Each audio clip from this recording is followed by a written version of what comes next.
Psychological कुछ solutions देखते हैं। दीनी सॉल्यूशंस मैंने लास्ट जो आपको बताया वो है पॉजिटिव थिंकिंग, कि देखिए अल्लाह के लिए कबूल करना भी सीखें कि क्या हुआ, मैंने क्या किया ऐसा अल्लाह के लिए कि मेरी लाइफ परफेक्ट हो। सोचना चाहिए, यानी मैं अल्लाह का हूँ, अल्लाह जो चाहे मेरे साथ करे। ओसीडी है, कोई बीमारी है, अल्हम्दुलिल्लाह, लेकिन आफियत मांगे। अल्लाह बहुत प्यार करने वाला है आपसे। अल्लाह के सामने अपनी तकलीफ़ बयान करें और ज़रूर अल्लाह राहत भी देगा। ठीक है, अन्नी मस्सनी ज़ुर्रु व अंता अरहमुर राहिमीन, हज़रत अय्यूब अलैहिस्सलाम की दुआ है। तो देखें उन्होंने कितने प्यार से, कितनी शिद्दत से, कितनी तकलीफ़ में अल्लाह को कहा कि अल्लाह मैं बड़ी सख्त तकलीफ़ में हूँ, व अंता अरहमुर राहिमीन, लेकिन आप सबसे ज़्यादा रहम करने वाले हैं। तो अल्लाह कहते हैं हमने उसको निजात दी उस तकलीफ़ से, तो अल्लाह का वादा है निजात देने का इंशाअल्लाह ताला। ठीक है, तो देखिए कॉग्निटिव रिस्ट्रक्चरिंग ये पहला सलूशन है। ओसीडी के पेशेंट को ये चीज़ कराई जाती है। तो ये इन शॉर्ट क्या है, मैंने आपको लास्ट क्लास में बताया था, very easy. Identify those thoughts, उनको लिख लें। ठीक है, उनमें कॉग्निटिव डिस्टॉर्शन फाइंड आउट करें। कॉग्निटिव डिस्टॉर्शन है कि इसके पीछे फॉल्ट क्या है। Over thinking is a fault, over thinking कर रहा हूँ मैं, ओवर जनरलाइजेशन कर रहा हूँ मैं, कैटास्ट्रोफाइजेशन कर रहा हूँ। मैंने आपको सारी कॉग्निटिव डिस्टॉर्शन पढ़ाई है, तो वो आप आइडेंटिफाई करें कि इस वक्त क्या मसला क्या है मेरी सोच में। उसके बाद उसको डिस्प्यूट करें, यानी डिबेट करें उस थॉट के साथ। जैसे मिसाल के तौर पे आपको थॉट आती है कि अल्लाह मुझे माफ़ नहीं करेगा, तो डिस्प्यूट करें उससे, क्यों नहीं करेगा जबकि अल्लाह का ये वादा है, जबकि अल्लाह ने ऐसों को माफ़ किया है। ठीक है, अल्लाह ताला ने कितने गुनाहगारों को माफ़ कर दिया है, तो क्यों ऐसा है, क्यों अल्लाह ताला मुझे माफ़ नहीं करेगा। सुसाइडल थॉट्स आते हैं, उनको लिखें, उसको फिर डिस्प्यूट करें। ठीक है, तो उसके बाद उसको रिप्लेस करें, replace the thoughts, positive thoughts लेकर आएँ। तो ये ओवर थिंकिंग का और ओसीडी का एक बड़ा प्रैक्टिकल सोल्यूशन है, और ये काफ़ी लोग ट्राई करते हैं एंड इट हेल्प्स। जो उन्हें ओवर थिंकिंग हो रही है वो ओवर थिंकिंग वो लिखते हैं, उसमें वो फिर डिस्प्यूट करते हैं उसको, और फिर उसको रिप्लेस करते हैं पॉजिटिव थॉट के साथ। तो साइंटिफिकली स्पीकिंग उनका पाथवे बन रहा है नया, उस थॉट्स से मुतालिक पाथवे बन रहा है उनका। ठीक है, तो वो पाथवे जब स्ट्रांग हो जाता है तो उनकी ओवर थिंकिंग ख़त्म हो जाती है। तो ये एक टेक्निक है कॉग्निटिव रिस्ट्रक्चरिंग। और beginner tips for getting the most out of cognitive restructuring वो कुछ हैं। Number 1, practice daily gratitude. बहुत ज़रूरी है, बहुत ज़रूरी है। 5 मिनट बैठ के सोचा करें कि अल्लाह की कितनी नेमतें हैं आपके पास। ठीक है, यकीन करें आपकी कोई भी दुआ कबूल ना होना, फिर भी आप अल्लाह के बहुत बहुत अल्लाह ताला का एहसानमंद होना चाहिए। आप यकीन करें अगर आपको दुनिया में कुछ भी ना मिले ना, फिर भी आपको अल्लाह ताला का बहुत एहसानमंद होना चाहिए। क्यों? क्योंकि आपको अल्लाह ने इंसान बना दिया, यही काफ़ी है। Think about it. इंसान बनाने का मतलब पता है क्या है? अल्लाह ताला ने आपको इमॉर्टल बीइंग बनने का चांस दे दिया है, हमेशा हमेशा का क्रिएचर।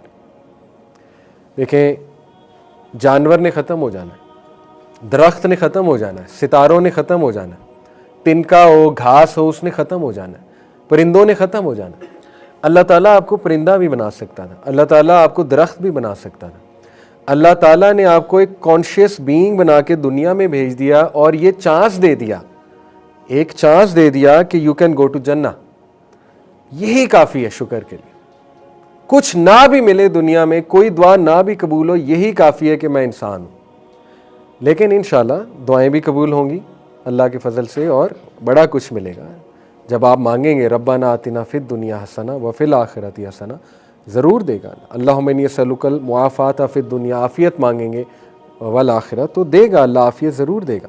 ये भी अल्लाह का वादा है कि जो कोई भी नेक अमाल करेगा और ईमान लेकर आएगा तो फलानुहियन्नहु हयातन तय्यबा, हम उसको गुड लाइफ देंगे। ये भी अल्लाह का वादा है, तो परेशान होने की कोई बात नहीं इंशाल्लाह। ठीक है, तो प्रैक्टिस डेली ग्रैटिट्यूड।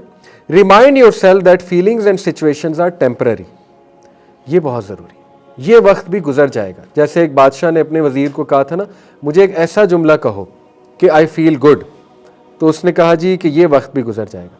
तो ये बहुत बड़ा जुमला है, सोचने की बात है। ठीक है, लेकिन एज अ जनरेशन हमें पता होना चाहिए कि देखिए गम टाइम लेता है जाने में, तो जितना वो टाइम ले उस दौरान जो है ना वो सब्र और नमाज में ताकत पकड़े, मदद पकड़े। ठीक है, जब गम आ गया है उस दौरान पैनिक ना हो इंशाल्लाह, पूरी कोशिश करें और सीखें। वो गम सिखाना क्या चाह रहा है ये सीखें। कंसिडर डिफरेंट पर्सपेक्टिव, ये बहुत ज़रूरी। मैंने आपको लास्ट क्लास में रेजिलियंस की डेफिनेशन बताई थी। रेजिलियंस एक बहुत बड़ा स्किल है 21वीं सदी का। देखें, रेजिलियंट लोग, रेजिलियंस होता है मुश्किलात के बावजूद खड़े होना और मुकाबला करना मुश्किलात का। रेजिलियंट लोग की एक निशानी ये है कि वो डिफरेंट पर्सपेक्टिव से चीज़ों को देखते हैं, डिफरेंट एंगल से देखते हैं, एक ही एंगल से नहीं देखते, सेल्फ सेंटर्ड होकर नहीं देखते। फॉर एग्जाम्पल, मैंने आपको शुरू में वो वीज़ा रिजेक्शन की मिसाल दी। वीज़ा रिजेक्ट हुआ है, उसके बहुत से पर्सपेक्टिव्स हैं, ठीक है। उसका एक ही पर्सपेक्टिव नहीं है कि बस अब दुनिया ख़त्म, अमेरिका नहीं गए तो बस जन्नत नहीं जा सकते, ये पर्सपेक्टिव नहीं है उसका, ठीक है। उसके और बहुत से पर्सपेक्टिव हैं। इसी तरह रेजिलियंट लोग डिफरेंट सोल्यूशंस ट्राई करते हैं। If something didn't work they try another thing, if that didn't work they try another thing, ठीक है। तो ये चीज़ बड़ा ज़रूरी है। और डिफरेंट पर्सपेक्टिव से आप कभी भी नहीं सोच पाएंगे जब तक आप कुरान का मुतालिया नहीं करेंगे। कुरान आपका जहन खोलता है, कुरान से आपको पर्सपेक्टिव्स मिलेंगे, ठीक है। मिसाल के तौर पे जब आप कुरान में ये पढ़ेंगे कि इब्राहीम अलैहिस्सलाम ने अल्लाह से गिड़गिड़ा के दुआ की कि अल्लाह मेरे वालिद को हिदायत दे दे और बख्श दे, तो अल्लाह ने आगे क्या कहा?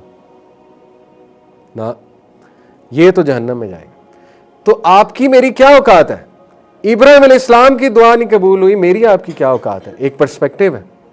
इब्राहीम अलैहिस्सलाम जैसा जय्यद नबी, अगर अल्लाह चाहे नबियों की भी दुआ नहीं सुनता। क्यों? अल्लाह ताला की एक हिकमत है, एक अल्लाह ताला का ग्रैंड विजडम है। लेकिन इब्राहीम अलैहिस्सलाम को कितना नवाजा अल्लाह ने, एक पर्सपेक्टिव मिलता है ना। याकूब अलैहिस्सलाम कितनी तकलीफ से गुजरे, एक पर्सपेक्टिव मिलता है उस स्टोरी से। मरियम अलैहिस्सलाम कितनी मुश्किल से गुजरी, औरतों को एक पर्सपेक्टिव मिलता है। हज़रत आयशा सिद्दीक़ा कितनी मुश्किल से गुजरी, कितना बड़ा पर्सपेक्टिव मिलता है आपको। इसी तरह हज़रत आसिया, फ़िरौन ने कितना टॉर्चर किया, कितना जुल्म किया, लेकिन हज़रत Aisha Asiya took this as an opportunity. Resilient लोग और ईमान वाले लोग जो हैं वो मुश्किलात को एज एन अपॉर्चुनिटी बनाते हैं, फेलियर्स को, मुश्किलात को और तकालीफ को एज एन अपॉर्चुनिटी बनाते हैं to ask Allah for something. सुभान अल्लाह, ये तो चांस है। अगर आपको कोई रिजेक्शन आ गई है, तकलीफ आ गई है, ये तो चांस है, गोल्डन चांस है। अल्लाह को कहें, अल्लाह आपके लिए तकलीफ झेल रहा हूँ। हज़रत आसिया ने यही तो दुआ की थी कि अल्लाह अपने करीब जन्नत में एक घर दे दे। देखिए कितनी खूबसूरत दुआ, ये नहीं जन्नत में दे दे, क्या कहा? अपने करीब जन्नत में एक घर दे दे, अल्लाह तेरे लिए सब बर्दाश्त कर रही। तो देखिए ये पर्सपेक्टिव था उन लोगों का कि तकलीफ आई है, ये तो अपॉर्चुनिटी है कि Allah I am ready to bear this आपके फजल से, लेकिन अल्लाह इसके बदले फिर ये दे दे। कोई हर्ज नहीं इस तरह दुआ करने में, अपने नेक अमाल पेश करने में। ये तो कुरान की दुआओं से साबित है। सूरह आले इमरान के लास्ट 10 वर्सेस को पढ़ें, उसमें सारी दुआओं में वसीला है। क्या वसीला है? कि ए हमारे रब, हमने एक मनादी करने वाले को सुना, वो निदा लगा रहा था ईमान ले आओ, यानी नबी। हम ईमान ले आए, बस हमें माफ़ फरमा दे और अज़ाब जहन्नम से निजात दे। तो वास्ता किस चीज़ का दिया जा रहा है? ईमान लाने का। तो क्या मतलब है? नेक अमल का वास्ता दिया जा सकता है, कुरानी दुआओं से साबित है, ठीक है। तो कोई हर्ज नहीं है। इसके बाद remind yourself that blame isn't always necessary but it's important to take responsibility if there is a mistake. कितना खूबसूरत पॉइंट अखज़ होता है आदम अलैहिस्सलाम की स्टोरी से। आदम अलैहिस्सलाम की मुलाकात मूसा अलैहिस्सलाम से हुई। मूसा अलैहिस्सलाम बहुत जाबिर पर्सनैलिटी थे। तो मूसा अलैहिस्सलाम ने अल्लाह सुब्हानहू तआला को रिक्वेस्ट की कि आप मेरी आदम अलैहिस्सलाम से मुलाकात करवाएं। तो आलम इरवा में अल्लाह ताला ने मुलाकात करवाई, सही हदीस है। तो आदम अलैहिस्सलाम से मूसा अलैहिस्सलाम ने पूछा कि are you Adam father of all human beings? तो आदम अलैहिस्सलाम बाप है, फिर बाप बाप होता है।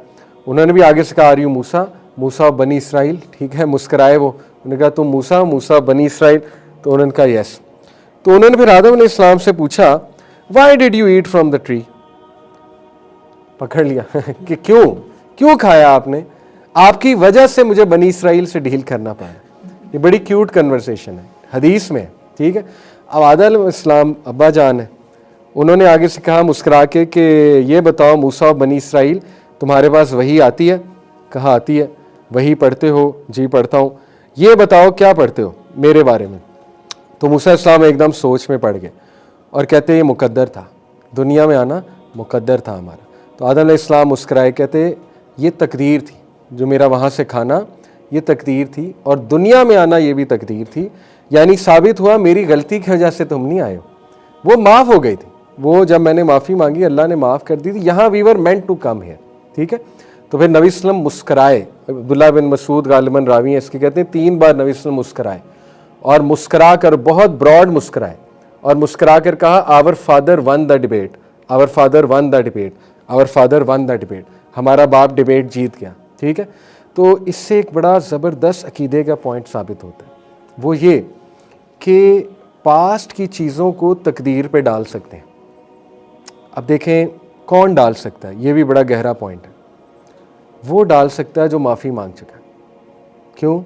वो नहीं डाल सकता जिसने माफ़ी नहीं मांगी। मिसाल के तौर पे एक बंदा चोर है, चोरी किए जा रहा है, तौबा भी नहीं कर रहा, अब उसको कहे तुम चोर हो, वो कहे ये तो मेरे मुकद्दर है, तो ये गलत दलील है, ठीक है। ये मुकद्दर नहीं है, ये तुम्हारी चॉइस है, ठीक है। एक बंदा जो है वो कातिल है, लोगों को मारी जा रहा है, और उसको जब कन्फ्रंट किया जाए कि तुम्हें शर्म नहीं आती, तुम इतने बड़े गुनाहगार हो, वो कहे ये तो मेरी तकदीर है, मैं क्या करूं, मेरा हाथ ही इसीलिए बना है लोगों को शूट करूं, ठीक है। तो वो ये दलील नहीं दे सकता। कौन दे सकता है? स्कॉलर्स कहते हैं वो दे सकता है जो तौबा कर चुका है। क्यों? क्योंकि जो तौबा कर चुका है, जैसे मिसाल के तौर पे एक शख्स शराबी था, बहुत बड़ा, बहुत शराब पीता था, गुनाह करता था, तौबा कर ली, तौबा करके नमाज शुरू कर दी, सब कुछ छोड़ दिया। अब उसे कोई ये रियलाइज़ कराए भी तू तो शराबी था, तू तो गुनाहगार था बहुत बड़ा, वो ये कह सकता है देखो वो मेरी तकदीर थी, अब मैंने तौबा कर लिया, जो हुआ वो पास था। वो ये कह सकता है। क्यों? क्योंकि अल्लाह ने उसको ये इजाज़त दी है ताकि वो रिलैक्स्ड फील करे, जो हुआ सो हुआ, छोड़ दो, अल्लाह रब्बुल आलमीन पे छोड़ दो, अब तुम आगे बढ़ चुके हो। तो ये कितना खूबसूरत पॉइंट है, तकदीर की तरफ रेफ़र कर देना। तो हज़रत आदम अलैहिस्सलाम ने तकदीर की तरफ रेफ़र किया, समझ रहे? ये बड़ा गहरा पॉइंट है। तो जैसे अब किसी से कोई बहुत गलत फ़ैसला हो गया पास्ट में और उसको पता है उस गलत फ़ैसले की वजह से बहुत नुकसान हुआ है। जैसे कई लोग हैं वो अक्लमंद इतने नहीं होते, पास्ट में मेच्योर फ़ैसला कर बैठते हैं, उसकी वजह से बड़ा नुकसान हो, लेकिन बाद में वो तौबा भी कर लेते हैं, लोगों से भी माफ़ी मांग लेते हैं, राइट।